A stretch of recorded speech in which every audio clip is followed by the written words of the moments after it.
जय राम, जय सिया राम, जय हो बागेश्वर धाम सरकार। मेरे प्यारे सभी भक्तों, आज की इस कहानी में हम लोग जानेंगे कि आखिर एक बाप को कौन सी ऐसी मजबूरी पड़ गई जिसके वजह से उस बाप को अपनी ही बेटी से शादी करनी पड़ी। आखिर उस बाप ने अपनी ही बेटी से क्यों शादी किया। इस कहानी के अंत तक बने रहेगा ताकि इस प्रकार के घटना शायद आपके अगल बगल जरूर ही कहीं हुए होंगे या आपके अगल बगल हो सकते हैं। इस वजह से इस कहानी के अंत तक जरूर बने रहेगा। और मैं चाहता हूं कि यदि अभी तक आपने हमारे चैनल को सब्सक्राइब नहीं किया तो चैनल को सब्सक्राइब करके बेल आइकन को जरूर प्रेस कर लीजिएगा। तो ये बात है कानपुर शहर के एक छोटे से गांव की। उस छोटे से गांव में एक बहुत ही छोटा सा परिवार था जिसमें एक माँ बाप और उसका एक बेटा। लेकिन उन लोगों के पास और कोई दूसरा संतान नहीं थे, बस एक बेटा था, दूसरा कोई संतान नहीं था। अपने माँ बाप का एक इकलौता वारिस था। लेकिन बड़ा ही खुशी से छोटा सा परिवार था और छोटा परिवार सुखी परिवार होता है, बड़ा ही खुशी से चलता था। लेकिन सबका समय एक जैसे नहीं रहता है। उन लोगों के पास किसी भी प्रकार की कोई कमी नहीं थी, धन धान सब कुछ था। लेकिन एक दिन उस लड़के के माँ बाप कहीं गए रहते हैं और उधर से आते हैं तो सड़क दुर्घटना में उन दोनों अर्थात माँ और बाप का एक्सीडेंट हो जाता है और उस लड़के के स्तर से माँ और बाप दोनों का साया एक ही बार में छिन जाता है। उस लड़के को समझ नहीं आती है कि मेरे साथ आखिर ऐसा क्या हादसा हो गया। उसकी उम्र लगभग 16 साल थी और 16 साल की उम्र में उसके सर से माँ और बाप दोनों का साया उठ गया। पूरे घर की जिम्मेदारी बेचारे के ऊपर आ पड़ी। अब तो वो करे क्या। अब वो समझ नहीं आ रहा था कि मैं इतने सारे धन जायदाद है, मैं पढ़ाई करूं, किसको संभालूं, कुछ समझ ना आ रहा था। किसी ने उसको राय दिया, उसके रिश्तेदारों ने, उसके पड़ोसी ने राय दिया कि देखो बेटा, अब तुम घर में अकेले हो गए हो, अब तुम्हें दूसरा कोई रास्ता नहीं, तुम जल्द से शादी कर लो। बस उसके रिश्तेदारों ने मिल करके एक अच्छा खासा रिश्ता देख करके उस लड़के की शादी कम उम्र में ही करवा दी जाती है। लेकिन शादी के 2 साल बाद उसकी बीवी गर्भवती होती है। गर्भवती होने के बाद 9 महीने बीत जाते हैं और 9 महीने के बाद जब उसका डिलीवरी होने वाला रहता है तो उसे बहुत तेज से दर्द होता है। वो लड़का अपनी पत्नी को लेकर के भागा भागा हॉस्पिटल में लेकर जाता है, तुरंत एडमिट कराता है। एडमिट कराने के बाद कुछ देर बाद डॉक्टर उससे मिलने के लिए आते हैं और कहते हैं कि देखो, तुम्हारी बीवी की तबीयत बहुत ही सीरियस है, शायद कोई एक ही बचेगा। लेकिन उस लड़के ने कहा, डॉक्टर साहब, चाहे जितना भी पैसा लगे, मेरा घर जायदाद सब कुछ बिक जाएगा, लेकिन प्लीज मेरी बीवी को जरूर बचा लीजिएगा। लेकिन डॉक्टर ने कहा, मैं कोशिश जरूर करूंगा, लेकिन अगर कुछ हादसा हो जाएगा तो कुछ मेरे से दोष नहीं रहेगा। डॉक्टर ने सिग्नेचर ले लिया। सिग्नेचर लेने के बाद अंदर डिलीवरी रूम में काफी डॉक्टरों ने कोशिश किया कि जच्चा और बच्चा दोनों सुरक्षित रहे। लेकिन जैसे ही डिलीवरी हो जाती है, डिलीवरी होने के बाद उसकी बीवी अर्थात उस बच्चे की मां की मृत्यु हो जाती है। वो छोटी सी बच्चा को लेकर के डॉक्टर ने कहा, बधाई हो कि आपको एक बच्ची प्राप्त हुई है, एक बच्ची हुई है। उस लड़के ने कहा, मेरी बीवी कैसी है। डॉक्टर ने कहा, मुझे माफ करिए, मैं आपको बीवी को नहीं बचा सका। बेचारा बहुत ही दुखी हुआ कि उधर माँ बाप छोड़ के चले गए और 2 ही साल 3 साल बीते, लगभग छोटी सी बच्ची को मेरे हाथों में दे करके मेरी बीवी भी मुझसे साथ छोड़ करके चली गई। बेचारा बहुत ही कष्ट में था। वह भगवान को क्वेश्चन लगा, हे भगवान, मेरे साथ ऐसा क्या हो रहा है, मैंने कोई क्या गुनाह किया था क्या। उसे कुछ भी समझ नहीं आता है बस बेचारा। लेकिन वो अपनी बीवी से बहुत प्रेम करता था। घर अपनी बच्ची को लेकर के आता है और अपनी बच्ची का पालन पोषण करता है। लगभग 3 से 4 साल तक वो अपनी बच्ची का पालन पोषण करता है। वो अपनी बच्ची के साथ बहुत खुश रहता था। लेकिन एक दिन उसके दरवाजे पर एक साधु बाबा आते हैं और भिक्षा लेने आते हैं। तो उसके घर में एक नौकरानी थी, बूढ़ी माँ। बूढ़ी माँ उसकी खाना वाना सब बनाती थी, उस बच्ची की देखभाल करती थी। और उस दिन वह नौकरानी अर्थात बूढ़ी माँ थी नहीं, वह उसी दिन था जिस दिन वह साधु बाबा आए। साधु बाबा ने उस बेटे से मिला।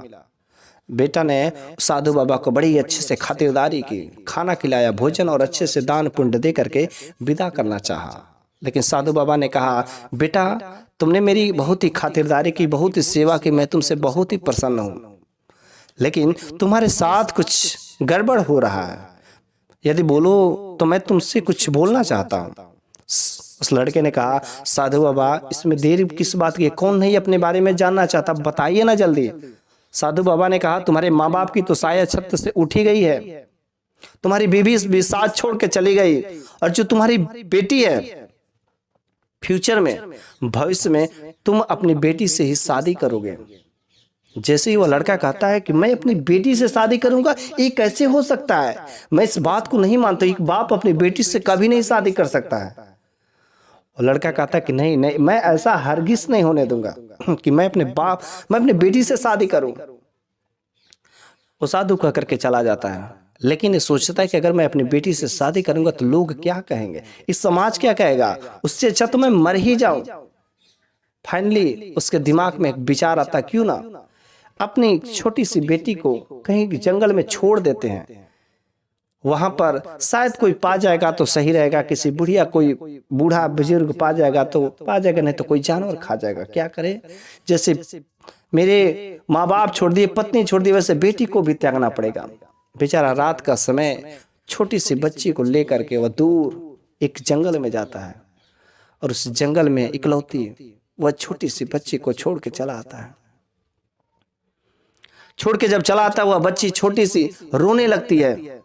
रोते रोते रोते उसे कुछ समझ नहीं आता, बेचारी रोए जा रही, भूख लगा है। लेकिन उसी समय एक बूढ़ी माँ अपने बेटे के साथ जा रही थी। कुछ काम पड़ गए थे जिसके वजह से उनको उसी जंगल के रास्ते से जाना पड़ा। उन्होंने कुछ ऐसी आवाज, रोने की आवाज सुनाई दी। उनको लगा कि ये किसी बच्चे की आवाज है। उन्होंने अपने बेटे से कहा, बेटा देखो शायद कोई छोटी सी बच्ची, लग रहा है कोई रो रहा है, यहाँ पर कोई कष्ट में है। धीरे धीरे वह बूढ़ी माँ अपने बेटे को साथ में लेकर के जाती तो देखती छोटी सी बच्ची रो रही है। और दोनों माँ और बेटे जाते हैं और छोटी सी बच्ची को लेकर के अपने घर पर आते हैं। और लेकर के घर पर आते हैं, छोटी सी बच्ची की सेवा पानी सब कुछ करते हैं। छोटी सी बच्ची को पाल पोस करके बड़ा कर देते हैं। वो लड़की, वो छोटी सी बच्ची जब बड़ी होती तो बहुत ही सुंदर होती, बहुत ही होनहार होती है।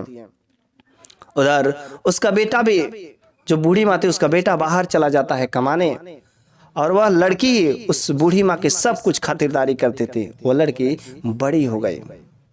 इधर वह लड़का बहुत ही दुखी था कि मैंने अपनी एक छोटी सी बेटी भी थी, उसको भी त्यागना पड़ गया। बेचारा दुखी रहता था। लेकिन 15-16 साल बीत गए, वह अकेले ही जीवन व्यतीत कर दिया।